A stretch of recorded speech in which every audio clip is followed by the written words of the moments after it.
Impact happens way sooner than you think, at least from a conceptual level. Yes, we think of impact as that moment in time where that club comes down and strikes the ball, but that lasts 4/10,000ths of a second. The event of impact, 4/10,000ths of a second. The entire downswing as an event is 2/10ths of a second. See, I'd like you to start thinking of impact as that phase of the swing that we can call transition, that transition period between backswing and forward swing. You see, said simply, any player that needs to make adjustments later in the downswing is far more susceptible to error, and that's errors in direction control, that's errors in strike. That's a whole host of errors that we'd like to avoid if we can clean up our transition. So I'm going to teach you the 3 keys to an elite level transition that's going to have you striking it like never before. Let's go.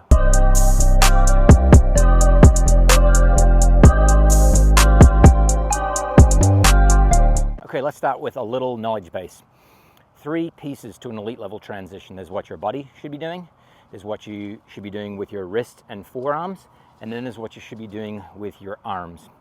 So let's start with an understanding of what the body's doing, but understand, even though I might take these sequentially, body, wrists and forearms, and then arms, it all happens simultaneous to one another. Or at least if there is a phase where these 3 pieces in transition are separated by time, that time window is very, very small. So if we can think of these things as all happening simultaneous to one another, but we practice them potentially in isolation and then put them together, it gives ourselves much greater fighting chance that we're going to develop that elite level transition and start hitting the best shots of your life. Okay, so step 1, what does the body do? So I'm going to just take a normal stance here. I'm going to place an alignment rod just on the outside of my lead ankle there. So it's about 1 inch away from my lead ankle, and it's directly in line with the seam of my pants. So it's actually not forward of the midline of my body, it's actually a little bit back behind the midline of my body, directly in line with my lead ankle. And that's pretty critical here, because what we don't want to do is we don't want to make swings while we're using this stick for a very important form of feedback as we're trying to develop the body piece of this elite level transition. We don't want our follow through with our hands being obstructed by this stick. So back further versus forward more. That's step 1 in the setup. So let's get to it.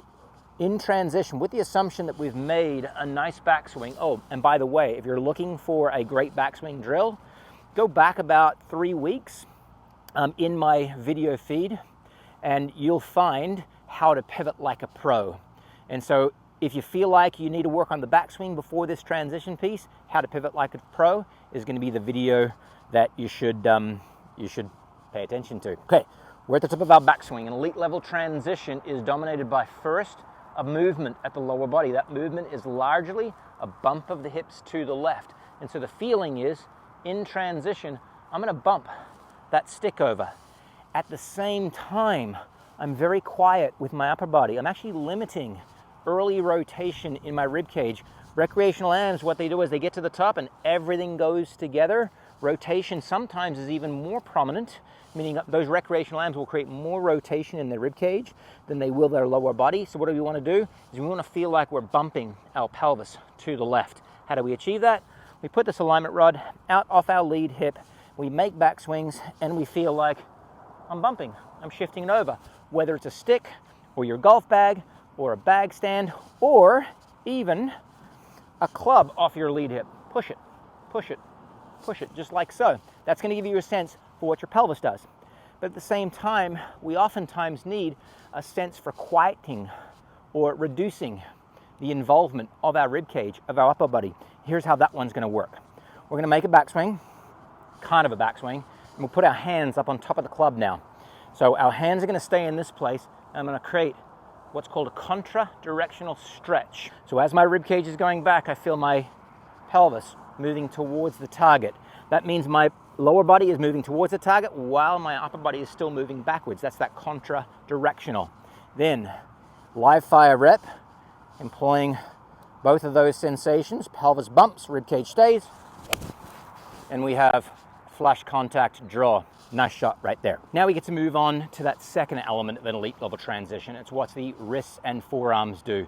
Your wrists and forearms in transition are responsible for doing to the club face what we need to do to create a higher level of certainty that we're going to meet with the club face more square.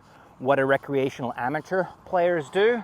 They leave the face parallel to the motion plane for a very long period of time. And so if my right arm here, forearm, represents the plane of the motion as the swing's coming down, you can see how laid back that face is. What we want is we want a behavior through our wrists and arms, wrist and forearm specifically, that moves the club face into a earlier square relationship. You can see what I just did with my lead wrist there. I moved it from some shape borderline flat or borderline cupped, it's called extended, to a shape that is now more bent, bowed, or flexed would be the correct term. So then how do we see that? We see it in transition as a move where the logo of my glove starts to face back to the camera. What could I do that helps me feel this? So I'm going to take a tee. I'm going to put it right in that glove seam right there. And when I get to the top of my swing, I want to move that tee back to the camera some amount, and you can see the effect it has on the club face. The effect it has on the club face is to move that face into an earlier square relationship. Now the face relative to the motion plane, my arm coming down, is much more down to the ground. That preps the face to be less open late in the swing.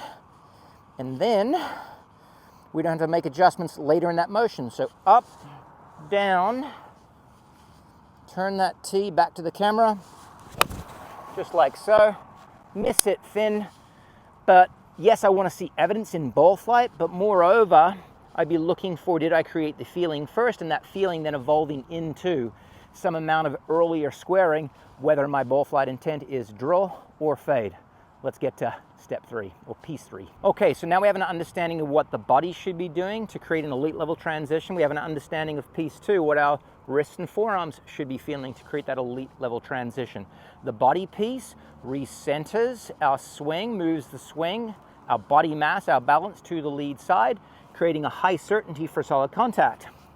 Our wrist and forearms piece moves the face into an earlier square alignment, creating a certainty that we can use the face well to create really tight ball flights. Again, whether that's draw or fade, I'm agnostic to that.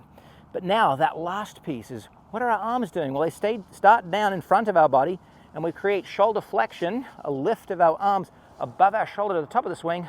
We need to get them down. Yes, gravity can help, but the acceleration due to gravity isn't going to effectively create the potential for clubhead speed that you should be looking for. So in reality, what we need to do is we need to accelerate our arms down. That feeling is a feeling that once we've created shoulder flex, we then get out of that shoulder flexion through shoulder extension, similar to if in the gym and you're doing a chop. Okay, so you're at the cable machine and you've got both hands on that handle and you're chopping down in front of you. You might have seen Rory McIlroy do this, where he splits his hands on the grip and he fires the handle down.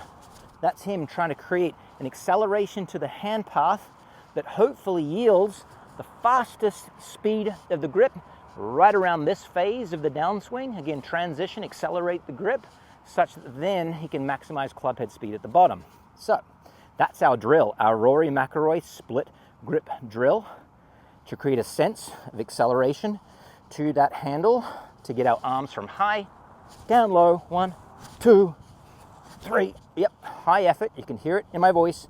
And now we're going to put all of it together. Body, wrists, accelerate the grip.